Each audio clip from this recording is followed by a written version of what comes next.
ಕನ್ನಡದ big boss season 11 ಎಷ್ಟರ ಮಟ್ಟಿಗೆ ಯಶಸ್ವಿ ಆಯಿತು ಅಂತ ಹೇಳಿದರೆ ನೀವು ಯಾರು ಕೂಡ ಊಹೆನೂ ಕೂಡ ಮಾಡೋಕ್ಕಾಗಲ್ಲ, ಅಷ್ಟರ ಮಟ್ಟಿಗೆ ಯಶಸ್ವಿ ಆಯಿತು. ಸೊ ಆ ಒಂದು ಸೀಸನ್ನ ರನ್ನರ್ ಅಪ್ ಆದಂತಹ ತ್ರಿವಿಕ್ರಮ್ ಅವರು ಇವತ್ತು ಒಂದು ವಿಚಾರವನ್ನು ಬಿಟ್ಟಿದ್ದಾರೆ. ಅದು ಏನಂತ ಹೇಳಿದರೆ, ರಶ್ಮಿಕಾ ಮಂದಣ್ಣ ಅವರ ಜೊತೆಗೆ ಒಂದು ಸಿನಿಮಾವನ್ನು ಮಾಡಬೇಕಿತ್ತು. ಆ ಒಂದು ಫೋಟೋ ಎಲ್ಲ ಕಡೆ ವೈರಲ್ ಕೂಡ ಆಗ್ತಾ ಇತ್ತು. ಅದರ ಅಸಲಿ ಕತೆ ಏನು ಮತ್ತು ಆ ಸಿನಿಮಾ ಯಾವುದು, ಅದು ಯಾವಾಗ ರಿಲೀಸ್ ಆಗಬೇಕಿತ್ತು ಅಂತ ಎಲ್ಲನೂ ಕೂಡ ಅದರ ಬಗ್ಗೆ ವಿವರವಾಗಿ ಹೇಳಿದ್ದಾರೆ. ಸೊ ಮೊದಲಿಗೆ ರಶ್ಮಿಕಾ ಹಾಗೂ ತ್ರಿವಿಕ್ರಮ್ ಇಬ್ಬರಿಗೂ ಕೂಡ ತುಂಬ ಪರಿಚಯ ಇರುವಂತಹ ವ್ಯಕ್ತಿಗಳೇನಲ್ಲ. ಯಾವುದೋ ಒಂದು ಸಿನಿಮಾಗೋಸ್ಕರ ಎಲ್ಲೋ ಒಂದು ಕಡೆ ಆಡಿಷನ್ ಕೊಡೋಕ್ಕೆ ಹೋಗಿ ಪರಿಚಯ ಆದಂತಹ ಒಂದು ಜೋಡಿ ಅಂತಲೇ ಹೇಳ್ಬೋದು.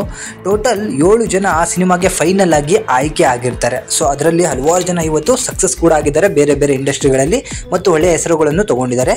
ಆ ಸಿನಿಮಾದ ಹೆಸರು ಗೆಳೆಯರೇ ಗೆಳತಿಯರೇ ಅಂತ ಹೇಳಿ. ಈ ಸಿನಿಮಾ 2016ರಲ್ಲಿ ಲಾಂಚ್ ಆಗುತ್ತೆ. ಸೊ ಈ ಸಿನಿಮಾಗೆ ಹಲವಾರು ಕಡೆ ಆಡಿಷನ್ಗಳು ಕೂಡ ನಡೆಯುತ್ತೆ. ಸೊ ಅದರಲ್ಲಿ ಶಾರ್ಟ್ ಲಿಸ್ಟೆಡ್ ಅಂತಲೂ ಮಾಡ್ತಾರೆ. ಕೇವಲ ಒಂದು 100 ಜನರನ್ನು ಶಾರ್ಟ್ ಲಿಸ್ಟೆಡ್ ಮಾಡ್ತಾರೆ. ಅದರಲ್ಲಿ ನಮ್ಮ ರಶ್ಮಿಕಾ ಮಂದಣ್ಣನೂ ಕೂಡ ಬಂದು ಸೇರ್ಕೋತಾರೆ. ರಕ್ಷಿತ್ ಶೆಟ್ಟಿನೂ ಕೂಡ ಅದರಲ್ಲಿ ಇರ್ತಾರೆ. ಹಲವಾರು ಜನಕ್ಕೆ ಆ ಆಡಿಷನಲ್ಲಿ ಅವಕಾಶಗಳು ಸಿಗುತ್ತೆ.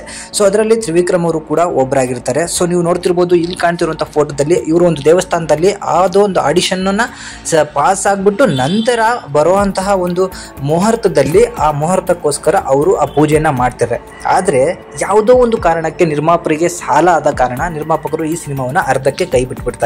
ಸೊ ಕೈ ಬಿಟ್ಟ ನಂತರ ಆ ಸಿನಿಮಾದಲ್ಲಿ ಏನೇನು ನಡೀತು, ಅದಕ್ಕೂ ಮೊದಲು ಕೈ ಬಿಡೋಕ್ಕೂ ಮೊದಲು ಏನೇನು ನಡೀತು ಅಂತ ಹೇಳಿದ್ರೆ 4 ರಿಂದ 5 ತಿಂಗಳು ಇವರೆಲ್ಲರೂ ಕೂಡ ಒಂದೇ ಕಡೆ ಇದ್ದುಬಿಟ್ಟು ಪ್ರಾಕ್ಟೀಸನ್ನು ಮಾಡಿರ್ತಾರೆ, ರಿಹರ್ಸಲ್ಗಳನ್ನು ಮಾಡಿರ್ತಾರೆ.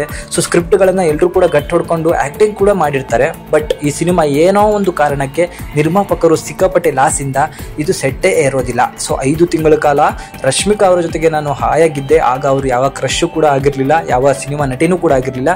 ಇದು ಕಿರಿಕ್ ಪಾರ್ಟಿಗೂ ಮೊದಲೇ ನಡಿಬೇಕಾದಂತಹ ಸಿನಿಮಾ. ಬಟ್ ನಿರ್ಮಾಪಕರ ಲಾಸಿಂದ ಈ ಸಿನಿಮಾ ಸೆಟ್ಟೇ ಏರಲಿಲ್ಲ ಅಂತ ಹೇಳಿ ತ್ರಿವಿಕ್ರಮ್ ಅವರು ಒಂದು ಇಂಟರ್ವ್ಯೂನಲ್ಲಿ ರಶ್ಮಿಕಾ ಅವರ ಬಗ್ಗೆ ಹೇಳ್ಕೊಂಡಿದ್ದಾರೆ. ಆದರೆ ಇವತ್ತು ರಶ್ಮಿಕಾ ಅವರು ಇಂಡಿಯಾದ ನ್ಯಾಷನಲ್ ಕ್ರಶ್ ಆಗಿದ್ದಾರೆ. ಸೊ ಇವತ್ತು ರಶ್ಮಿಕಾ ಅವರು ನನ್ನ ಜೊತೆ ಟಚ್ಚಲ್ಲಿಲ್ಲ, ಅವರನ್ನು ಮಾತಾಡ್ಸ್ಲಿಕ್ಕೂ ಕೂಡ ನಮ್ಮ ಕೈಲಿ ಆಗುತ್ತೋ ಇಲ್ಲೋ ಗೊತ್ತಿಲ್ಲ ಅಂತ ಹೇಳಿ ತ್ರಿವಿಕ್ರಮ್ ಅವರು ರಶ್ಮಿಕಾ ಅವರ ಬೆಳವಣಿಗೆಯನ್ನು ಹೇಳ್ಕೊಂಡಿದ್ದಾರೆ. ಜೊತೆಗೆ ಅವರ ಜೊತೆಗೆ ಕಳೆದಂತಹ ಕಾಲಗಳ ಬಗ್ಗೆನೂ ಕೂಡ ಹಂಚಿಕೊಂಡಿದ್ದಾರೆ.